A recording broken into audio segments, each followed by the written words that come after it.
கொடுத்தோம் அப்படின்னா என்ன ஆகும்னா இது வந்து கரெக்டாக சென்டர் வந்துருச்சா. ஸோ இப்போ நான் இதுக்கப்புறம் என்ன பண்ண போகிறேன் அப்படின்னா ஜஸ்ட் வந்து நம்ம இங்கே வந்து டச்சபிள் ஒப்பாசிட்டி அப்படிங்கிற ஒன்று கிரியேட் பண்ணோம். ஓகேவா. ஸோ இந்த டச்சபிள் ஒப்பாசிட்டி எதுக்கு அப்படின்னா நான் ஆல்ரெடி சொல்லி தந்துட்டேன்.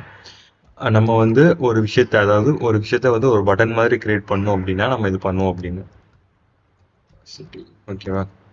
ஸோ டச்சபிள் ஒப்பாசிட்டி அப்படிங்கிறது கொடுத்துட்டா இம்போர்ட் ஆகிட்டுன்னு நினைக்கிறேன். ஸோ இம்போர்ட் ஆகலை அப்படின்னா ஜஸ்ட் நீங்கள் என்ன பண்ணிக்கோங்க அப்படின்னா இம்போர்ட் ஜஸ்ட் ஒரு கர்லி பிரேஸ் இதுக்குள்ளே வந்து பார்த்தோம் அப்படின்னா டச்சபிள் ஒப்பாசிட்டி ஃப்ரம் நம்மளோட ரியாக்ட் நேட்டிவ். ஓகேவா. சரி, ரியாக்ட் நேட்டிவ். ஸோ இதில் வந்து இம்போர்ட் பண்ணிக்கலாம்.